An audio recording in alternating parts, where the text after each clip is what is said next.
네, 안녕하세요. 오늘은 생활가전 브랜드 광고비는 12배 늘었지만 매출은 14배가 늘었다 라는 사례를 설명을 드리도록 하겠습니다. 이 제목을 보면은 12배 늘었지만 14배가 늘었다. 이게 대단한 광고 성과는 아니에요. 하지만 그 안에서 어떤 커뮤니케이션이 있었는지 참고하시면 좋을 것 같기 때문에 해당 영상을 찍도록 하겠습니다. 내 회사에서 일을 하다가 한 브랜드 대표님에게 전화가 왔습니다. 현재 메타 광고는 잘 운영을 하고 있는데, 알아서 잘 운영을 하고 있는데, 검색 광고를 해본 적이 없어서 검색 광고 대행을 의뢰하려고 전화를 주셨다고 전화가 왔습니다. 네, 에이전시에서 마케터로 일을 하다 보면은 인콜이라는 게 들어오게 됩니다. 처음 만나는 대표님, 브랜드, 그리고 제품을 갑자기 이제 마주하게 되는 경우가 많은데요. 마케터가 광고주를 만나게 되면 광고주의 상황을 파악하는 점이 가장 급선무가 되어야 됩니다. 짧은 전화를 통해서 그리고 전화가 끝난 다음에 이것저것 검색을 해본 결과 파악한 점은 아래와 같았습니다. 이 파악한 광고주의 상황은 이제 동영상 소재를 굉장히 잘 뽑는다. 내부에 컨텐츠 마케터를 보유하고 있기 때문에 소재 기가 막히게 기획을 하고 그 다음에 제작을 할 수 있다. 라는 점을 파악을 할 수가 있었습니다. 네, 두 번째 파악한 점은 이제 메타 광고를 기본 세팅 수준으로 잘 운영 중이셨다라고 생각이 됩니다. 물론 제가 봤을 때 피드백을 드려야 되는 점은 굉장히 많았지만 사실 엄청난 전문가가 메타를 세팅을 하더라도 그 성과가 안 좋아질 수도 있는 거고 어떻게 보면은 그냥 논타겟 혹은 어드밴티지 쇼핑 타겟을 돌리는 것보다 더 성과가 떨어질 때도 분명히 있습니다. 근데 이 광고주님께서는 기본적인 논타겟 수준으로 잘 운영을 해 주셨다라고 말씀드리도록 하겠습니다. 그리고 이 부분에 대해서 피드백을 뭐 받지도 않겠다. 자기가 직접 운영할 테니까 처음에 요청했었던 이 세 번째 내용, 이 검색 광고 운영만 잘 진행을 해달라라는 식으로 연락이 왔습니다. 근데 광고 대행사에서 일을 하다 보면 모든 매체를 다 광고주가 맡길 것이다라고 생각을 해서는 안 됩니다.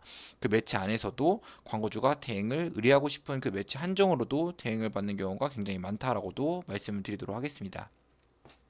그리고 네 번째, 광고비의 경우 가능성만 확보된다고 하면 광고 예산은 무제한이다라고 말씀을 해주셨습니다. 이 가능성이 곧 로아스겠죠. 이 광고 성과가 잘 나오기만 한다라고 하면은 광고 예산은 무조건 진행 가능하다라고 말씀을 주셨습니다. 파악한 내용을 바탕으로 마케팅 전반에서 검색 광고만 잘 운영하면 되겠구나라는 생각을 했고 1주 동안 아래와 같은 액션을 진행을 했습니다. 퍼포먼스 마케터의 액션은 예산 규모를 제한을 하기 위해서 1예산 3만 원 수준으로 스타트를 하는 거를 제안을 드렸습니다.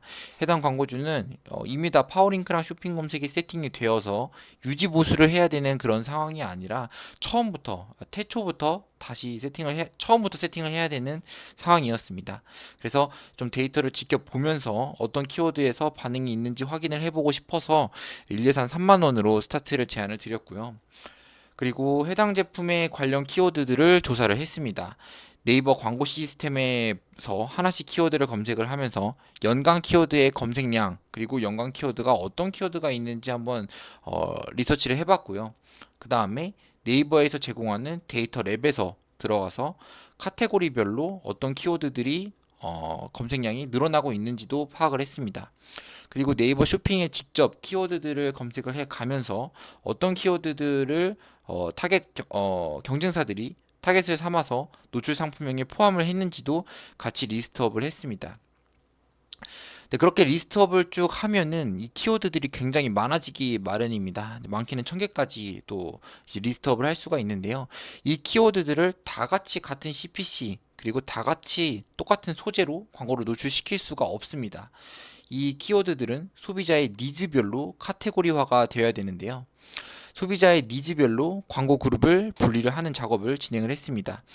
소비자가 A라는 니즈를 바탕으로 검색을 했었을 때는 A라는 소재, 어떻게 보면 썸네일과 문구를 노출시켜야만 소비자가 그거를 읽고 공감을 해서 클릭을 하게 되는데요. 이렇게 A면 A 소재를 보여주고 소비자가 B라고 검색했으면 B 소재를 보여주는 그 맞춤 소구 포인트 소재 생성이다 라는 작업을 계속 진행을 했습니다. 그리고 1주 동안 광고를 운영한 다음에 주간 레포트를 이제 인사이트와 함께 발송을 해서 전달을 드렸습니다.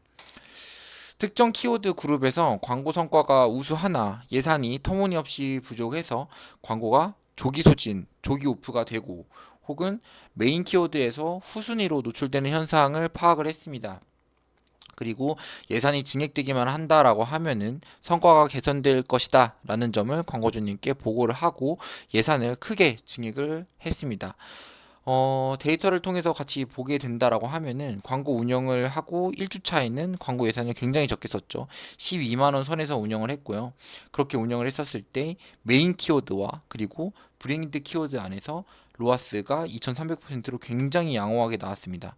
그리고 3주 후에는 예산이 너무 부족하다라는 점이 설득이 된 상태였기 때문에 광고 예산을 12배 정도 증액을 했습니다.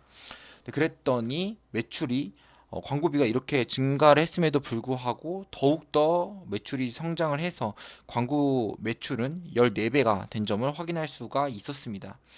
그래서 이 데이터를 바탕으로 가능성을 보고 그 다음을 증액을 진행을 했었고 증액한 내용 안에서도 더욱더 매출이 발생하는 점을 확인했었다라는 점을 좀 공유를 드리도록 하겠습니다. 해당 광고주는 중국에서 제품을 속싱하는 대표님이시고 이 영업이익이 발생하는 광고 성과 시점은 로아스 500%만 넘기기만 하면 영업이익이 발생하는 비즈니스 모델을 가지고 계셨습니다. 네, 광고비 12배 증액과 로아스 개선, 퍼포먼스 마케터들이 맨날 자랑하는 지표이긴 하지만 해당 내용은 제가 얼마나 광고 매체를 잘 관리하는지 자랑하기 위해서 가장 첫 번째 주제로 가져온 내용은 아닙니다. 해당 첫 번째 주제로 해당 사례를 가져온 이유는 브랜드와 제품 시장을 조사했었던 이 과정이 퍼포먼스 마케터는 먼저 선행이 되어야 된다 라는 점을 공유드리고 싶어서 가져왔고, 두 번째는 소비자의 니즈를 파악하고 이 키워드를 리스트업한 다음에 맞춤 소구 포인트를 반영한 소재를 제작하는 그 과정들을 퍼포먼스 마케터들은 거친다라는 점을 공유하고 싶어서 이 사례를 가져왔고요. 그리고 마케터들이 데이터를 바탕으로 성과를 확인해 가면서 광고주에게 증액을 제안하고 의사결정을 하는 그 과정이 서면으로 이루어진다라는 점을 공유하고 싶어서 이 성공 사례를 가져왔고, 그리고 가장 마지막으로 모든 퍼포먼스 마케터들이 하나의 광고주에게만 집중하기는 사실은 어렵습니다. 많게는 한 10개까지도 광고주님을 가지고 계시는 마케터분들이 많은데요. 그렇기 때문에 체계화된 문서화와 데이터 가공으로 쓸데없는 시간을 줄이고 인사이트 발굴에 집중할 수 있는 그 레포트 자동화 시스템이 구축되어 있어야만 해당 의사결정을 빠르게 진행할 수 있다라는 점을 공유하고 싶어서 해당 사례로 시작을 하게 되었습니다. 퍼포먼스 마케터로 업무를 하다 보면 100이면 100 성공하는 사례만 남는 것은 아닙니다.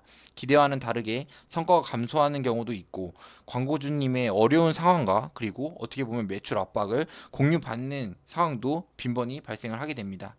하지만 어려운 상황 속에서도 브랜드가 생존하기 위해서 넥스트 플랜을 지속적으로 제시하는 것이 퍼포먼스 마케터의 책임이다 라고 생각을 하고 앞으로 이어지는 강의 목차를 진행할 예정이다 라는 점을 말씀을 드리도록 하겠습니다. 네, 첫 번째 시간은 여기서 마무리하도록 하겠습니다. 감사합니다.